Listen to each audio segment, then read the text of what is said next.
ओम नमो भगवते वासुदेवाय। ओम नमो भगवते वासुदेवाय। ओम नमो भगवते वासुदेवाय।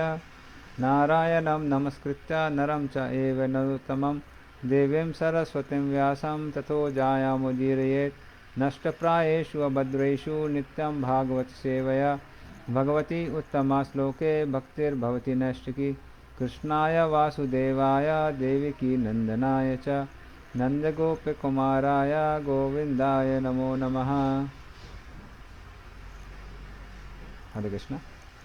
तो आज हम लोग दूसरे स्कंद का 5वां अध्याय, सब कारणों के कारण, तो उनके बारे में आज हम लोग पढ़ेंगे और सुनेंगे। तो उसके पहले हम लोग मंगलाचरण कर लेते हैं। ओम अज्ञानतिमिरन्धस्य ज्ञानाञ्जनशलाकया चक्षुरुन्मिलितं येन तस्मै श्रीगुरुवे नमः। श्रीचैतन्यमनोभीष्टं स्थापितं येन भूतले स्वयं रूपकदा मह्यं ददाति स पदान्तिकं।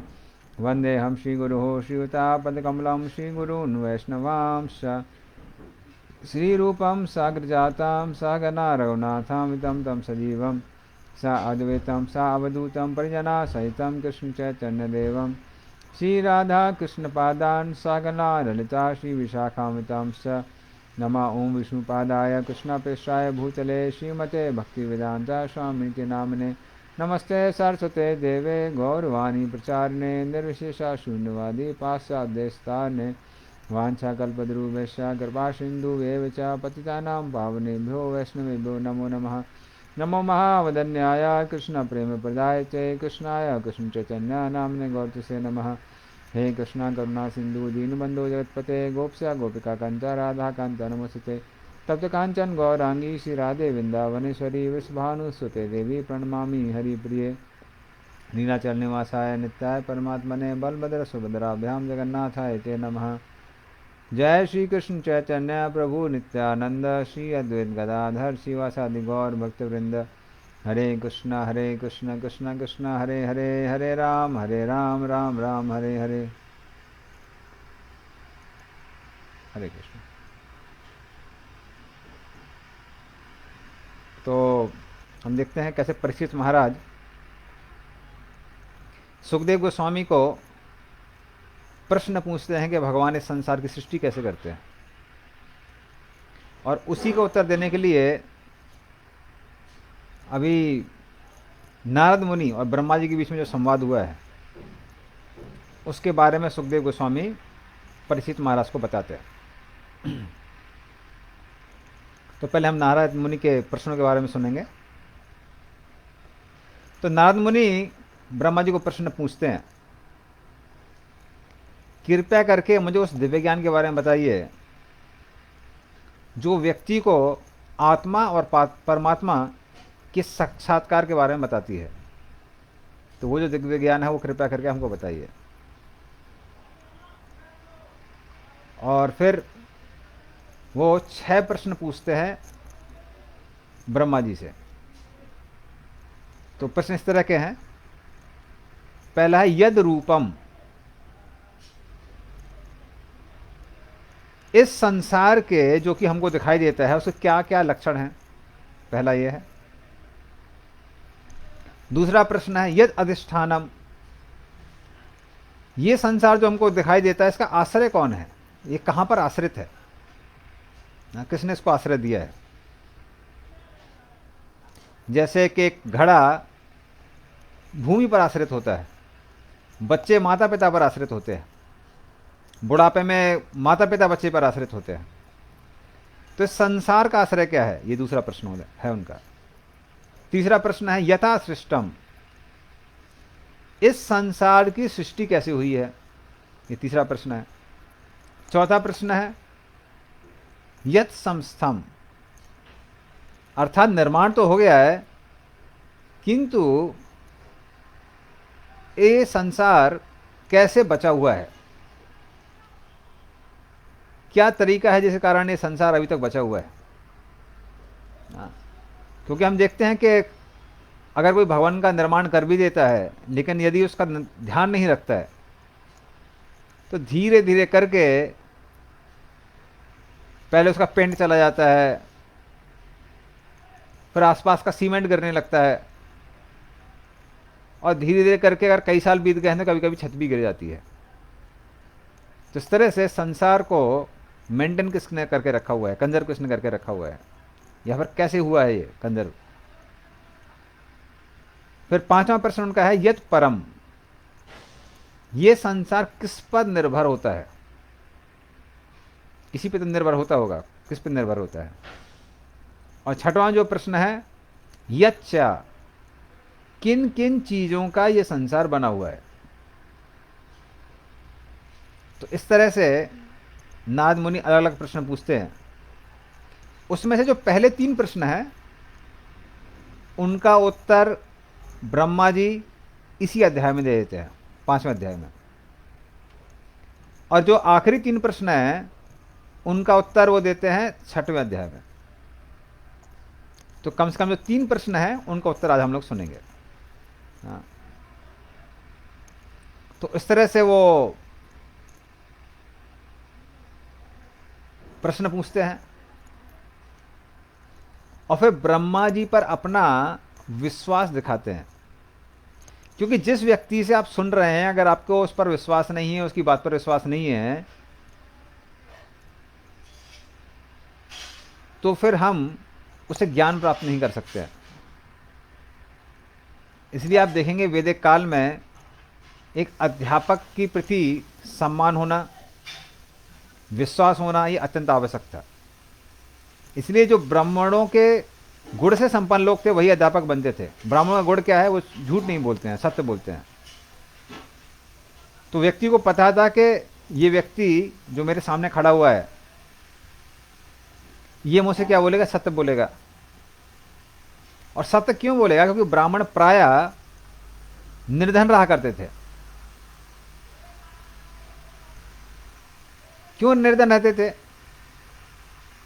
क्योंकि धन आएगा तो इंद्रिय तृप्ति की भावना आएगी, और यदि व्यक्ति इंद्रिय तृप्ति में लिप्त हो जाएगा, लालची हो जाएगा,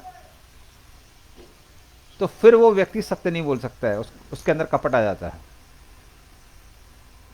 इसलिए जब लोग देखते थे कि ये ब्राह्मण इतना ज्ञान से पूर्ण है, कितना भी धन कमा सकता है, फिर भी निर्धन है, तो लोगों को विश्वास होता था कि ये जो भी बोलेगा वो हमारे हित के लिए होगा, इसका स्वयं के लिए कोई स्वार्थ नहीं है। तो इस तरह से जब तक किसी अध्यापक पर या किसी गुरु पर विश्वास नहीं है तब तक हम उनसे ज्ञान नहीं ग्रहण कर सकते। इसलिए 4 श्लोकों में नारद मुनि ब्रह्मा जी पर जो उनका विश्वास है उसको व्यक्त करते हैं। वो कहते हैं करामलक वत, जैसे अगर आपके हाथ में आंवले का फल है तो आप उसके बारे में सब कुछ जान सकते हैं। उसी तरह से ये जो पूरा ब्रह्मांड है ये सब आपके द्वारा ही बनाया गया है, इसलिए आप तो सब कुछ इसके बारे में जानते ही हैं। इसलिए आप इन प्रश्नों का उत्तर देने के लिए बिल्कुल दक्ष हैं, आप किसी भी प्रश्न का उत्तर दे सकते हैं। दूसरा वो बोलते हैं हमको लगता है कि आप स्वतंत्र रूप से भगवान हैं, ये दूसरा बात बोलते हैं। फिर तीसरा वो उदाहरण देते हैं एक मकड़े का। एक मकड़ा जाल का निर्माण करता है किंतु उसमें फंसता नहीं है। हाँ, ऊणान भीर इवा, ऊण मतलब ये मकड़ा, तो ये अपने थूक से जाल का निर्माण करता है, उस पर रहता है, वो फंसता नहीं है, लेकिन जो अन्य कीट पतंगे हैं वो उसके संपर्क में आके फंस जाते हैं। फिर उनको वो खाता पीता है, आनंद मौज मस्ती करता है, और कभी कभी वो उसको पूरा खा भी जाता है, पूरे किसको, मकड़ जाल को। तो हम क्योंकि यहाँ पर गौशाला में रहते हैं तो अलग अलग प्राणी दिखाई देते हैं। तो एक जो मकड़ा था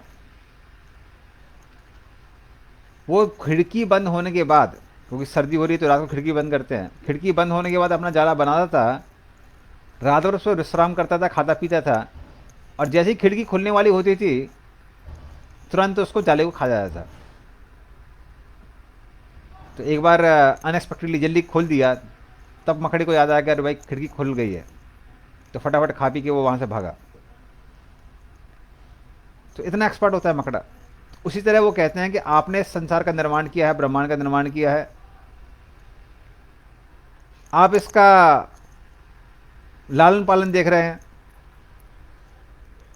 और फिर आपको इसको विनष्ट भी कर देते हैं। इस तरह से वो उनकी प्रशंसा करते हैं। और फिर वो कहते हैं आपके अतिरिक्त हमको कोई और सृष्टिकर्ता नहीं दिखता है ना। लेकिन जब ये सब बातें जब मैं बोल रहा हूँ ये सब सत्य है, तो मुझे ये समझ में नहीं आता है कि आप इतने घोर तप में क्यों लगे रहते हैं। तो आपने देखा होगा ब्रह्मा जी हैं या शिव जी हैं, हमेशा तपस्या करते रहते हैं, ध्यान करते रहते हैं। तो वो कहते हैं कि भाई इतनी तपस्या करने की आवश्यकता क्या है, ध्यान करने की आवश्यकता क्या है, जब आप ही सृष्टि करता है, पालन करता है, संहार करता है। उसको देख के लगता है कोई तो है जो आपसे ज़्यादा शक्तिशाली है। क्योंकि जिस व्यक्ति के पास सब कुछ होता है उसको कुछ और प्राप्त करने के लिए इस संसार में परिश्रम नहीं करना पड़ता है, तपस्या नहीं करनी पड़ती है। लोग धन कमाने के लिए, खासकर जो बड़े बड़े मेट्रो सिटीज़ हैं आपके, वहाँ पे कई कई घंटे लोकल ट्रेन में ठुस ठुस के जाते हैं, परिश्रम करते हैं, तपस्या करते हैं। क्यों? निर्धन है, धन नहीं है। किंतु जिस व्यक्ति के पास पूर्ण रूप से धन पहले से है, वो भाई इतना मेहनत क्यों करेगा? हाँ, जैसे कई बार प्रभुपाद जी को कुछ रिपोर्टर्स या आस पड़ोस के लोग पूछा करते थे कि आप और आपके शिष्य बाहर जाके जॉब क्यों नहीं करते हैं, जॉब नहीं करते हैं, जॉब करते रहते हैं।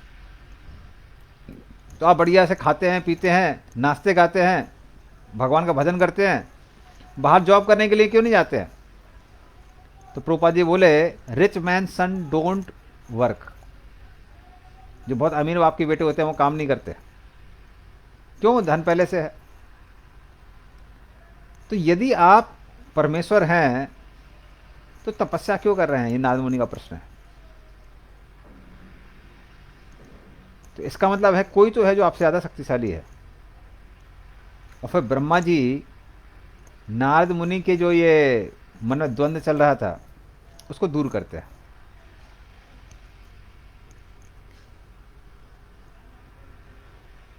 तो वो कहते हैं कि बहुत बहुत धन्यवाद इस तरह के प्रश्न पूछने के लिए। क्यों?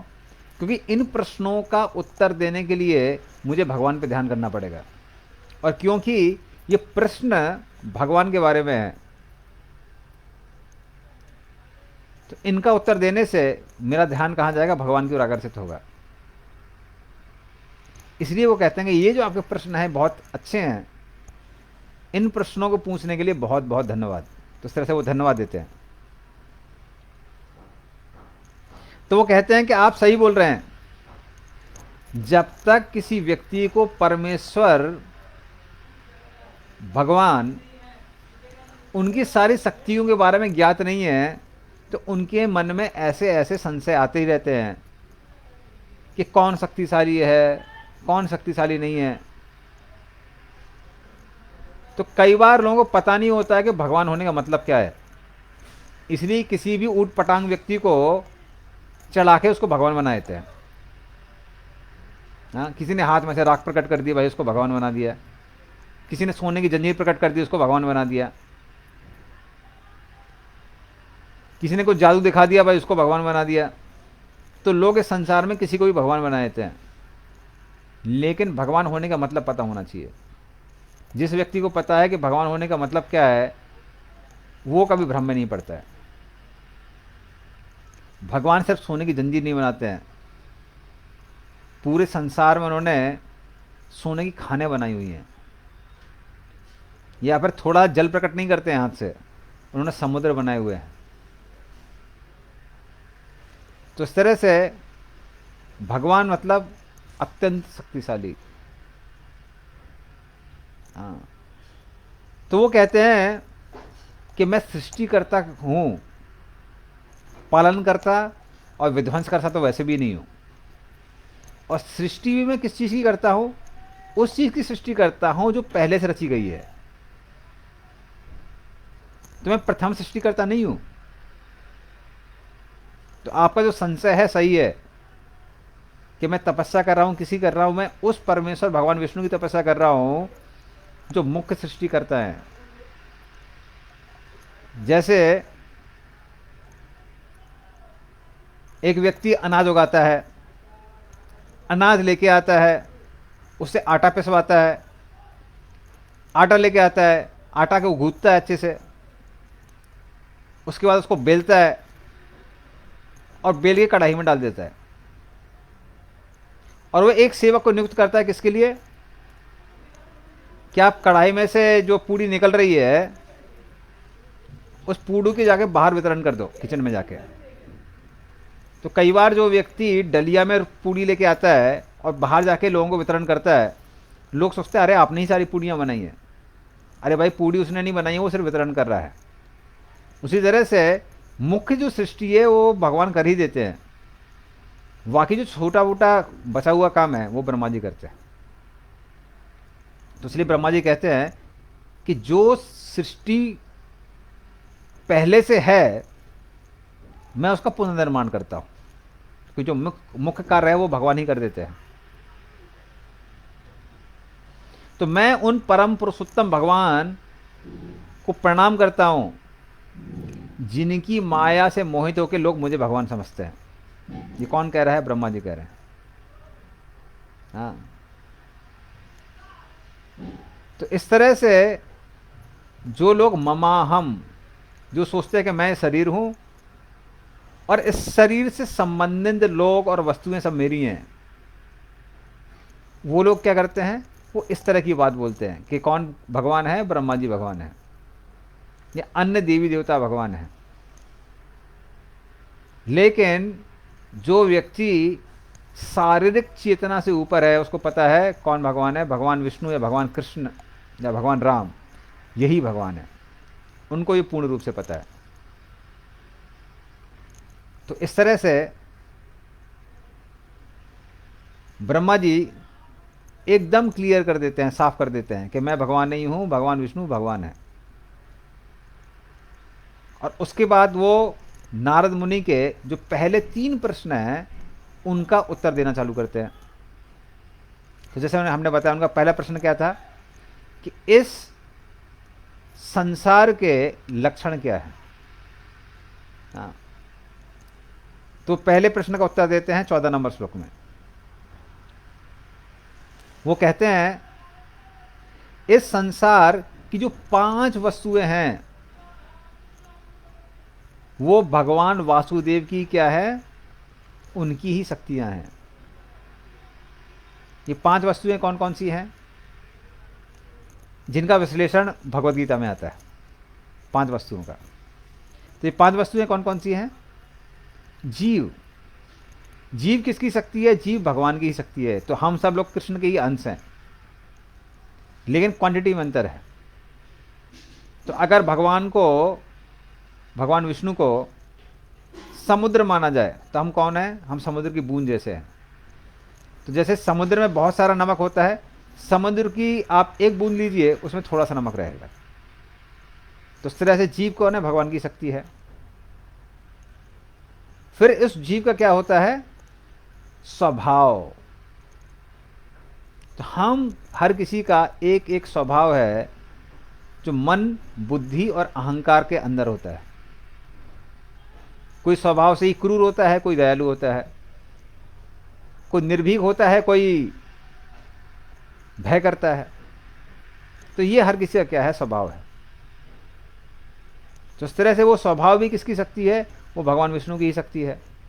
क्योंकि मन, बुद्धि, अहंकार कहाँ से आ रहे हैं? भगवान विष्णु से आ रहे हैं। फिर कर्म। कर्म भी किसकी शक्ति है? भगवान विष्णु की शक्ति है। जैसे गवर्नमेंट बताती है कि इस व्यक्ति ने क्या क्या गलत काम किया है, क्या क्या सही काम किया है। इसलिए आप कई बार देखेंगे जब पासपोर्ट बनवाते हैं या कभी कभी किसी कंपनी में भी जाते हैं तो उसमें वो लोग बहुत सारे प्रश्न पूछते हैं, बोलते हैं कि आपके खिलाफ कोई पुलिस केस तो नहीं हुआ है,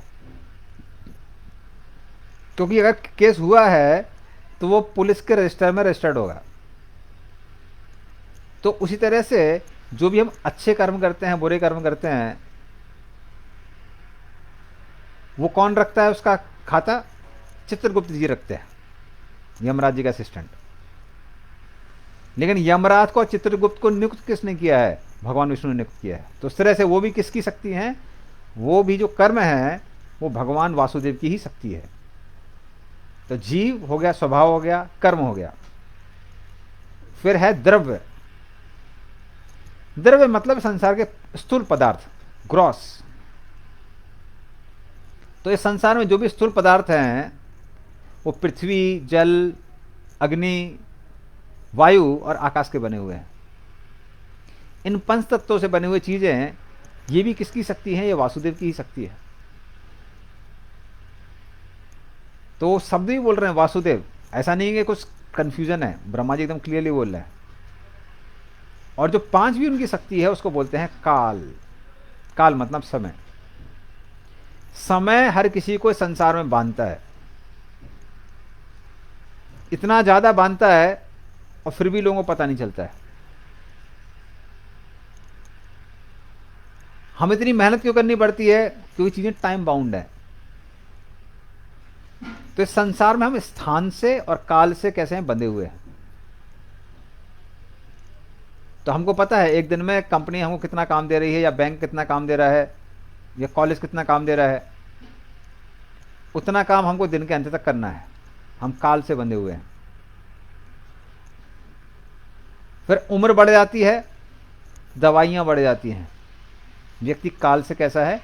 बंधा हुआ है। सुबह के समय उठना है, रात के समय व्यक्ति को विश्राम लेना पड़ता है, क्योंकि व्यक्ति किससे बंधा हुआ है? काल से बंधा हुआ है। और ये काल कौन है? ये काल एक्चुअली शिव जी है। यदि शिव जी का एक नाम है महाकाल। तो ये जो महाकाल है ये भी किसकी शक्ति है? ब्रह्मा जी बता रहे हैं वासुदेव की ही शक्ति है।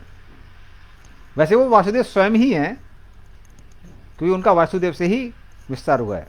लेकिन जैसे हम पहले भी कई बार डिस्कस कर चुके हैं कि भगवान कृष्ण के 64 गुण होते हैं, भगवान नारायण के 60 गुण होते हैं और शिव जी के 55 गुण होते हैं।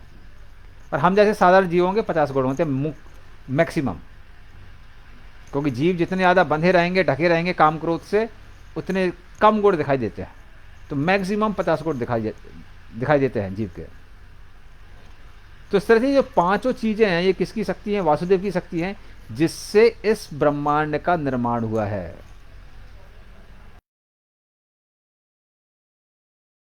ये लक्षण निर्धारित करती हैं इस ब्रह्मांड के।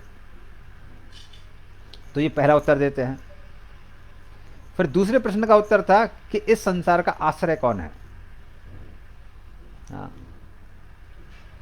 तो वो बताते हैं कि संसार का आश्रय कौन है? नारायण। तो नारायण ही इस संसार के क्या है? आश्रय है। जैसे जब गेस्ट रहते हैं, गेस्ट के कारण क्या बनता है? गेस्ट हाउस बनता है। अगर गेस्ट नहीं होंगे तो गेस्ट हाउस नहीं बनेगा। अतिथि गृह उसीलिए बनता है ना जब अतिथि होते हैं। तो उसी तरह से क्योंकि भगवान नारायण इस संसार में प्रवेश करते हैं, इस संसार में चीजें यहां से वहां चलती हैं। तो जो भूमि देवी हैं, भूमि देवी जिनको भूदेवी कहते हैं, वो नारायण की ही एक पत्नी है।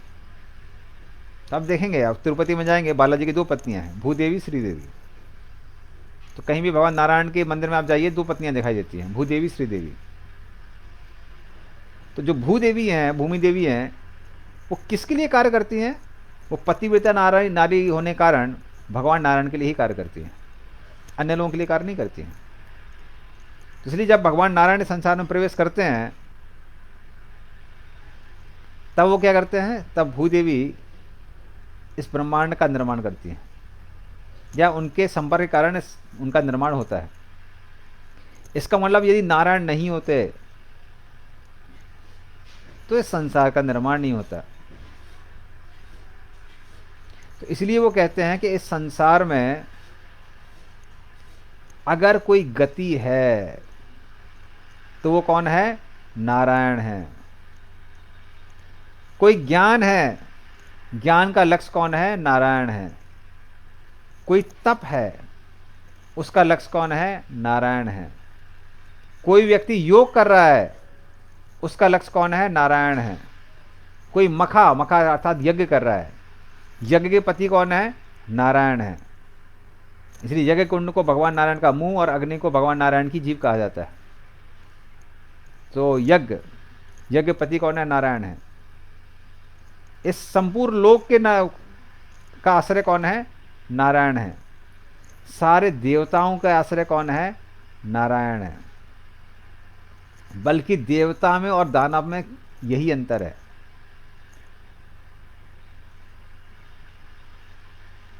विष्णु भक्ति स्मृति देवा आसुरस्तत् विपर्ययो। जो भगवान विष्णु के भक्त हैं उनको देवता कहा जाता है, और जो भगवान विष्णु के बनाए हुए नियमों के विरुद्ध हैं उनको दानव कहा जाता है। तो ये देवताओं की परिभाषा है। इसलिए देवताओं के आश्रय कौन है, नारायण है।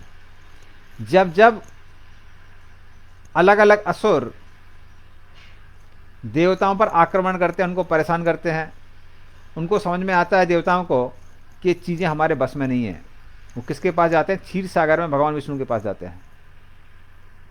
तो सारे देवताओं के आश्रय कौन है, नारायण है। और वेदों के आश्रय कौन है, वो भी भगवान नारायण ही है। क्योंकि वेद कहाँ से निकले हैं, जब भगवान नारायण सांस छोड़ते हैं तब उसमें से वेद निकलते हैं। तो उस तरह से उसके आश्रय भी कौन है, भगवान नारायण है। वेदों का लक्ष्य कौन है, भगवान नारायण है। तो इस तरह से भगवान नारायण हर चीज का आश्रय है, हर चीज का स्रोत है, सबको तो उन्हीं से निकला हुआ है, और हर चीज का क्या है, लक्ष्य है। तो स्रोत, आश्रय और लक्ष्य, तीनों के तीनों कौन है, भगवान नारायण ही है। और ये कौन कह रहे हैं, हम जैसे लोग नहीं कह रहे हैं, ये भगवान, ये ब्रह्मा जी ही कह रहे हैं। हाँ, श्रीमद् भागवतम में। और फिर ब्रह्मा जी स्वयं की तुलना किससे करते हैं, भगवान नारायण से तुलना करते हैं। हाँ, क्योंकि अभी नारद मुनि ने तारीफ की है ना कि आप ही भगवान हैं, तो वो कहते हैं नहीं नहीं नहीं नहीं, ये तुलना ठीक नहीं है। उस तुलना का खंडन करने के लिए वो अपनी तुलना किससे करते हैं, भगवान से करते हैं। तो कहते हैं मेरा निर्माण भी किसने किया है, भगवान नारायण ने ही किया है। मेरी नाभि से जो कमल निकलता है, भगवान विष्णु के नाभि से जो कमल निकलता है, उसमें ब्रह्मा जी उत्पन्न होते हैं। तो इसलिए उनका निर्माण किसने किया है, मेरा निर्माण भी भगवान नारायण ने किया है। और वो जो कमल है, कमल के जो जो तत्व होते हैं, उसी से ब्रह्मा जी उस कमल की डंडी में 14 भवनों का निर्माण करते हैं। तो कमल जो है उसका निर्माण पहले से हो चुका है, उन्हीं तत्वों से दोबारा वो क्या करते हैं, चीज़ों का निर्माण करते हैं। तो इस तरह ब्रह्मा जी कहते हैं कि जो उन्होंने कर दिया है उसका ही मैं पुनर्निर्माण करता हूँ, और उनकी देखरेख में ही निर्माण करता हूँ संसार का। तो वो किसके जैसा है, वो बोलते हैं पिष्ट पेषण न्याय।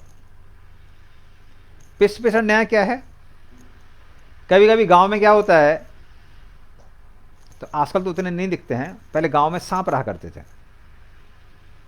और बच्चे लोगों को अगर सांप दिख जाए तब तो कहना ही क्या है, आतंक आ जाता है। तो क्या होता है, जैसे बच्चे लोग सांप को देखते हैं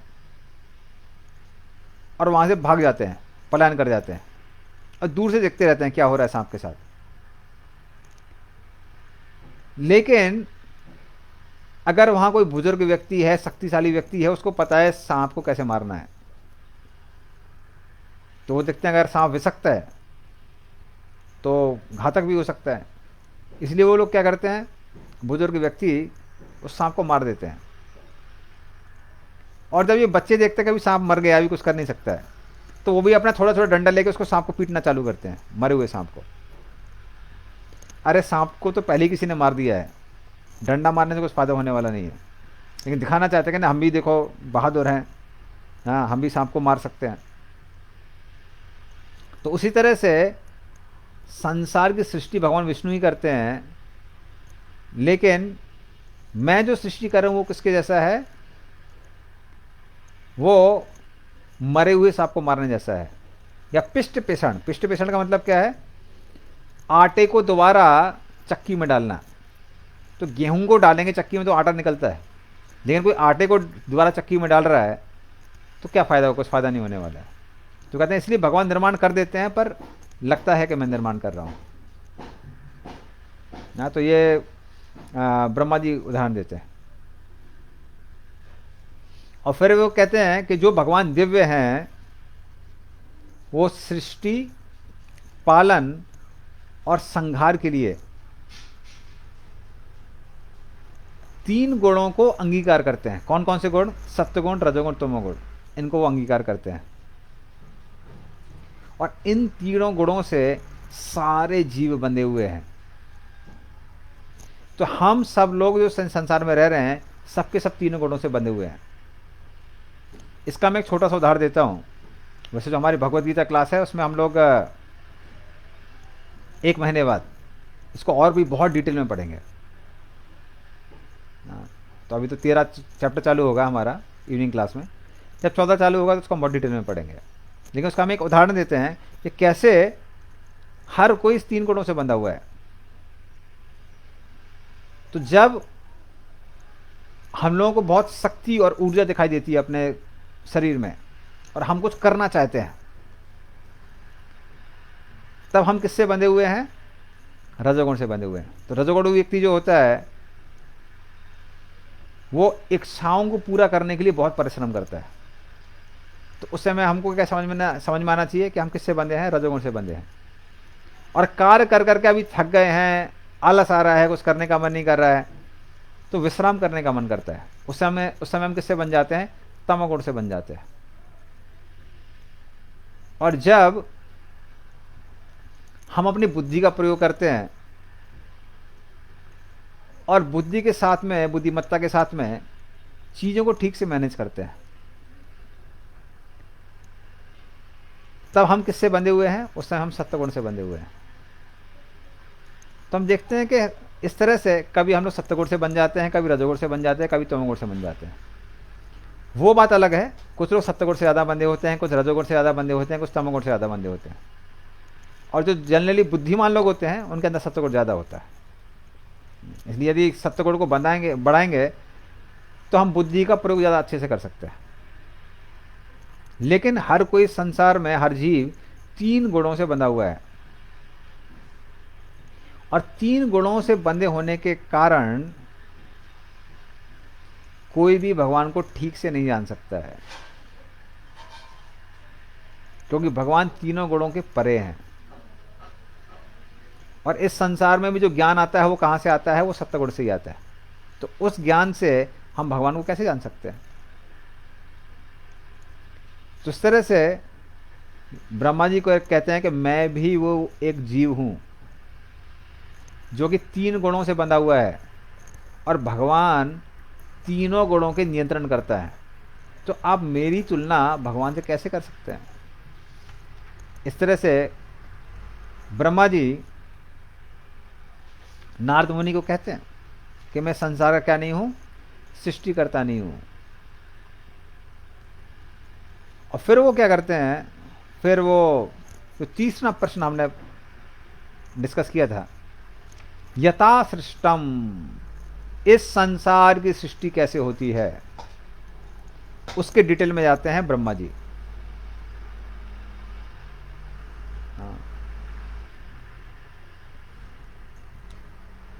तो कैसे सृष्टि होती है? सारे जीव जो कि संसार में भोग करने के लिए आए हैं, वो प्रलय काल के समय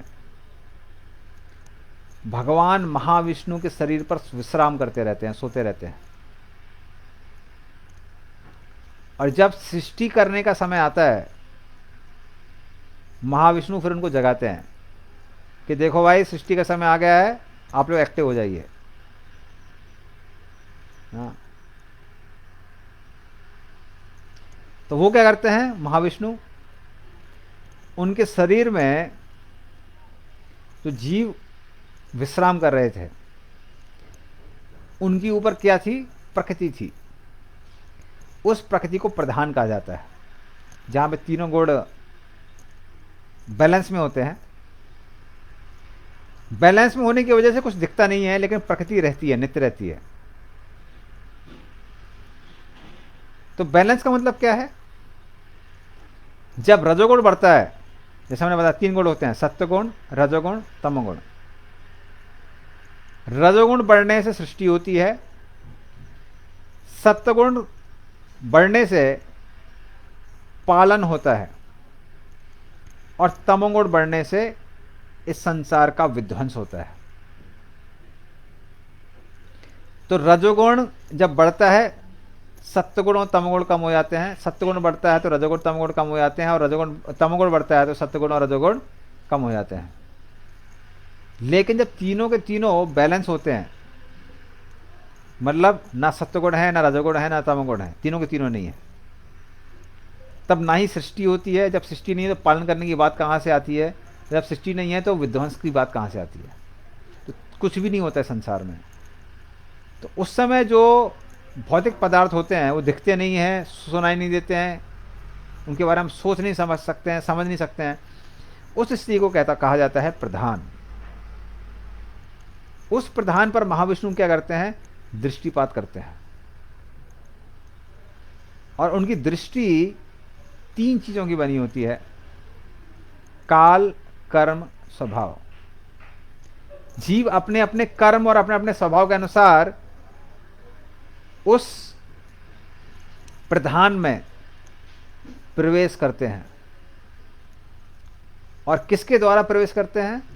काल के द्वारा, जो कि शिव जी का द्योतक है। यहां शिव जी किस में आते हैं? पिक्चर में आते हैं। जैसे हमने पहले भी बताया था, शिव जी का एक नाम क्या है? महाकाल। तो महाविष्णु की जो दृष्टि है उसको शंभु तत्व कहा जाता है, जो शिव जी हैं। तो वो उस तरह से दृष्टिपात करते हैं। इसलिए कभी कभी शिव जी को इस संसार का पिता और पार्वती को माता कहा जाता है, क्योंकि पार्वती किसका द्योतक है? भौतिक जगत का द्योतक है। और शिव जी भगवान की दृष्टि है, जो कि पार्वती को क्या कर रहे हैं? स्पर्श कर रहे हैं। तो महाविष्णु स्वयं इस भौतिक सृष्टि को स्पर्श नहीं करते हैं। किसके द्वारा करते हैं? शिव जी के द्वारा करते हैं। हाँ। तो इस तरह से काल, कर्म और स्वभाव भगवान महाविष्णु की सृष्टि है। और इस तरह से जीव इस भौतिक जगत में आते हैं, उस तरह से आते हैं जैसे पिता के द्वारा संतान माता के गर्भ में प्रवेश करती है। तो उस तरह से जीव महाविष्णु की दृष्टि के द्वारा कहां प्रवेश करते हैं? जीव भौतिक जगत या भौतिक सृष्टि के गर्भ में प्रवेश करते हैं। तो वो सब प्रवेश करते हैं। और क्योंकि काल भी प्रवेश किया गया है, प्रविष्ट हुआ है, तो समय के साथ क्या होता है? ये जो 3 गुण हैं ये डिस्टर्ब हो जाते हैं।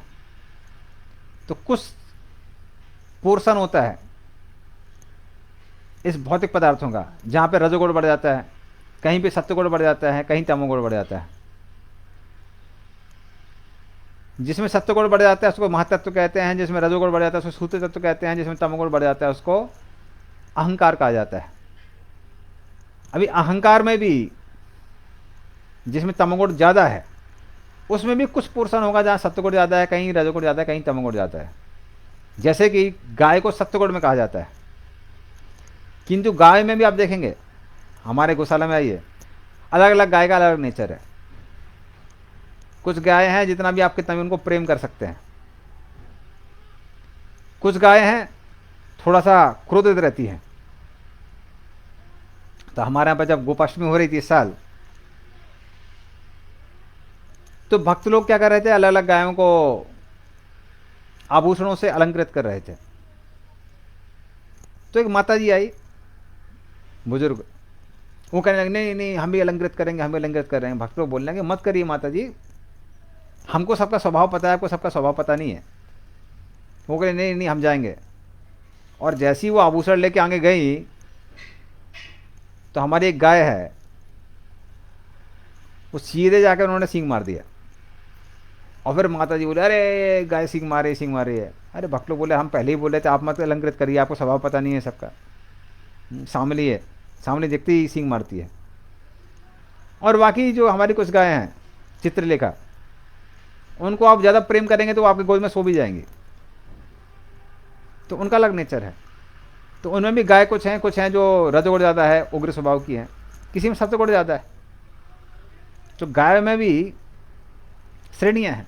तो उसी तरह से अहंकार में कहीं सत्वगुण ज़्यादा होता है, कहीं रजोगुण ज़्यादा होता है, कहीं तमोगुण ज़्यादा होता है। जिसमें सत्वगुण ज़्यादा होता है तो हम ज़्यादा डिटेल में नहीं जाएंगे।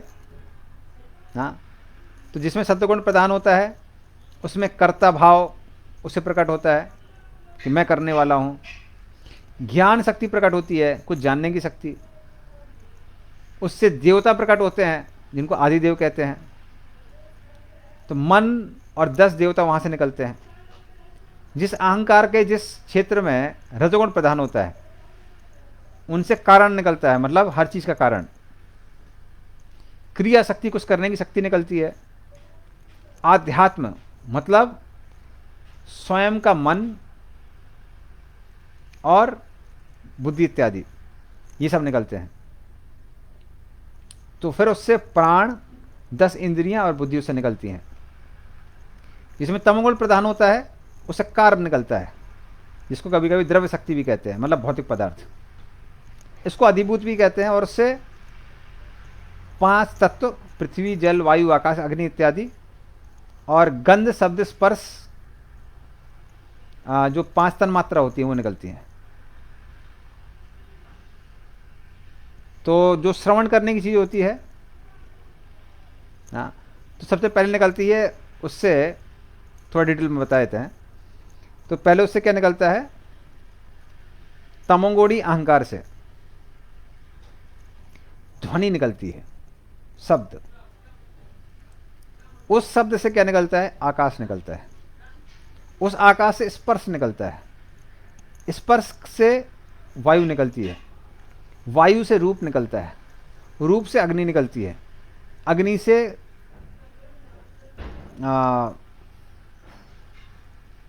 रस निकलता है, चखने की क्षमता। उससे जल प्रकट होता है, जल से गंध निकलती है, और गंध से पृथ्वी निकलती है। तो इस तरह से अलग अलग चीज़ें निकलती हैं उससे। हाँ, तो इस तरह से ये सारे के सारे पदार्थ बन जाते हैं, और इन सारे पदार्थों के देवता होते हैं। लेकिन ये सारे देवता स्वयं ही अपने आप में मिक्स नहीं हो सकते हैं। जैसा आपके पास दाल है, चावल है, धनिया है, नमक है, और मान लीजिए थोड़ी मिर्ची है। तो इस तरह से अलग अलग मसाले हैं, दाल चावल है, लेकिन जब तक वो मिक्स नहीं होंगे तब तक उनसे खिचड़ी नहीं बनेगी। तो उसी तरह से जब तक भगवान की विभरत शक्ति उसको बोलते हैं, या इसको कभी कभी काली भी कहा जाता है, जब तक वो शक्ति नहीं आती है तब तक खिचड़ी नहीं बन सकती है। तो इसलिए ये सारे देवता लोग स्वयं को मिक्स करने की, इन सारे पदार्थों को मिलाने की शक्ति के लिए भगवान से प्रार्थनाएं करते हैं। और उसके बाद में जब भगवान उनकी प्रार्थनाओं को पूरा कर देते हैं तब जाके वो मिक्स करना होना चालू होते हैं। तो इस तरह से भगवान की जो माया शक्ति है, इसके द्वारा वो सब मिक्स होते हैं। मिक्स होने के बाद में उस मिक्सर से भगवान महाविष्णु के एक एक रोम छिद्र से, उस मिक्सचर में से क्या निकलता है, एक एक ब्रह्मांड निकलता है। जैसे आपने देखा होगा, जब हम त्वचा को पानी में डाल देते हैं, त्वचा के एक क्षेत्र में छोटे छोटे कुछ बुलबुले निकलते हैं। उसी तरह से इन 24 पदार्थों से जब ये कारण सागर बन जाता है, तो महाविष्णु की त्वचा से एक एक क्या निकलता है, ब्रह्मांड निकलता है। लेकिन ये ब्रह्मांड भी स्वयं से कार्य नहीं करता है। 1000 वर्ष तक सारे जीव उसी के अंदर रहते हैं, ब्रह्मांड के अंदर, लेकिन कुछ उसके अंदर एक्टिविटी नहीं होती है। फिर महाविष्णु गर्भोदक्षाय विष्णु के रूप में प्रकट होते हैं और एक एक ब्रह्मांड के अंदर प्रवेश करते हैं। और कितने ब्रह्मांड हैं? जितने महाविष्णु के शरीर में रोम छिद्र हैं उतने ब्रह्मांड हैं, मतलब अनगिनत। और हर ब्रह्मांड के अंदर वो प्रवेश करते हैं, किसके रूप में? गर्भोदक्षाय विष्णु के रूप में। और गर्भोदक्षाय विष्णु उस ब्रह्मांड के अंदर, जो कि अंधकार से पूर्ण है, उसमें विश्राम करते हैं और उनके शरीर से पसीना निकलता है। और उस पसीने से आधा ब्रह्मांड भर जाता है, जिसको गर्भोदक सागर कहते हैं। तो हमारे शरीर से पसीना निकल सकता है, लेकिन भगवान ऐसा नहीं निकल सकता है। और निकलेगा भी तो बदबू आएगी। लेकिन भगवान के शरीर से जो पसीना निकलता है, उससे ब्रह्मांड बन जाता है, भर जाता है आधा ब्रह्मांड। और गर्भोदक्षाय विष्णु उस तरह अनंत शेष में लेटे रहते हैं, लक्ष्मी जी उनकी पैर दबाती रहती हैं। उसी समय उनकी नाभि में से कमल निकलता है, और उस कमल के ऊपर कौन प्रकट होते हैं? ब्रह्मा जी प्रकट होते हैं। और फिर ब्रह्मा जी उस कमल के जो पदार्थ हैं उनके द्वारा 14 भवन का निर्माण करते हैं। तो वो जो ब्रह्मांड बनता है उसको बोलते हैं विराट रूप। तो विराट रूप 14 भवन को बोलते हैं। तो वो विराट रूप की तुलना किससे की गई है, या कैसे वो विराट रूप का रूप दिखता है?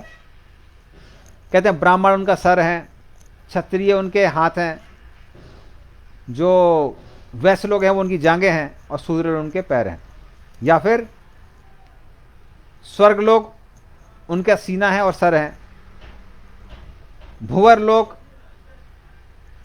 उनकी नाभि है, और भूर लोग उनके पैर हैं। तो कभी कभी 3 चीज़ों में भी उसका वर्णन किया जाता है। और यदि 14 भवन में अगर उनका हम लोग वो देखते हैं, विश्लेषण देखते हैं, तो सत्य लोग उनका सर है, तप लोग उनके ओठ हैं, जन लोग उनकी कंठ गला है, महर लोग उनकी छाती है, स्वर्ग लोग उनका हृदय है, भुवर लोग जहां पर यक्ष राक्षस इत्यादि रहते हैं, वो नाभि से लेकर हृदय तक का हिस्सा है। भूर लोग, जो हमारा लोग है भूलोक, वो उनकी नाभि है। अताल उनकी कमर है, वितल उनकी जांघें हैं, सुतल उनके घुटने हैं, तलातल उनकी प्रीडी बोलते हैं जिसको, काव्स वो है, महातल उनकी एड़ियां हैं, और रसातल उनके चरणों के ऊपर हिस्सा है। तो इस तरह से 14 भवन जो ये हैं, ये भगवान विराट रूप का शरीर कहा जाता है। तो इस तरह से ये जो सारी सृष्टि हुई है, ब्रह्मा जी कहते हैं ये सारी की सारी सृष्टि मुझसे ही हुई है, उनसे ही हुई है, भगवान विष्णु से हुई है। और मैं तो मात्र क्या करता हूं? 14 भवनों का निर्माण करता हूं। तो करने वाले वो हैं, पर जब लोग माया से बन जाते हैं, क्या समझते हैं? वो सोचते हैं कि मैंने ही निर्माण किया है। तो सिर्फ से ब्रह्मा जी नारद मुनि के इन 3 प्रश्नों का क्या करते हैं? उत्तर देते हैं। ना। तो आज हम लोगों ने क्या क्या पढ़ा, हम उसका थोड़ा समरी बताते हैं कि नारद मुनि कैसे ब्रह्मा जी की तारीफ करते हैं कि आए आप ही स्वतंत्र भगवान हैं। नारद मुनि मना करते हैं, फिर वो पूछते हैं लेकिन आप किस पे ध्यान कर रहे हैं? तो ब्रह्मा जी कह रहे हैं नहीं नहीं, मैं भगवान नहीं हूँ, भगवान विष्णु भगवान है। और फिर वो बताते हैं कैसे जो उनका रूप है वो 5 पदार्थों का बना हुआ है, काल, कर्म, स्वभाव, जीव, द्रव्य, जो कि भगवान वासुदेव की ही शक्तियां हैं। उसके बाद वो बताते हैं कि कैसे भगवान वासुदेव ज्ञान, तप, योग, यज्ञ इत्यादि हर चीज के स्रोत हैं, उनका आश्रय है और उनका लक्ष्य है। और फिर वो बताते हैं कैसे, जैसे हमने उदाहरण दिया था किसका, सांप का उदाहरण दिया था कि मरे हुए सांप को मारना या फिर पिसे हुए आटा को दोबारा पीसना। तो उस तरह से भगवान विष्णु इस संसार का निर्माण करते हैं और जिसका निर्माण हो चुका है उसका मैं दोबारा पुनर्निर्माण करता हूं। जैसे आटे को दोबारा गूंदना या फिर उसको दोबारा पीसना। और वो कहते हैं कैसे भगवान विष्णु जो है वो तीनों गुणों से ऊपर हैं और हम लोग इन तीनों गुणों से बंधे हुए हैं, सारे के सारे जो जीव हैं। और फिर ब्रह्मा जी कैसे जो सृष्टि है महाविष्णु से आई है उसके बारे में बताते हैं। तो ये बताने के बाद में हम लोग कथा को यहीं विराम देते हैं और हम प्रयास करेंगे, हम थोड़ा सा यहाँ फेसबुक में देख रहे हैं कि चीज़ें कैसे कार्य करती हैं। तो जो मैंने अभी बताया वो अगर पीपीटी होता तो बहुत अच्छा लगता है। पीपीटी मेरे पास में है, लेकिन एक बार क्लास स्टार्ट होने के बाद में वो काम नहीं करता है, तो उसका मैं थोड़ा वर्किंग देख रहा हूँ। अगर होगा तो मैं नेक्स्ट टाइम पीपीटी दिखा के उसको और अच्छे से एक्सप्लेन करूँगा कैसे सृष्टि होती है ना। तो वो हम लोग अगले संडे देखेंगे। अभी हम लोग कथा को यहीं विराम देते हैं। गंधरा श्रीमद् भागवतम की जय, शिल्पोपाद की जय, जय गौर प्रेमानंदे, हरे हरि बोल। शिल्पोपाद की जय। हरे कृष्णा हरे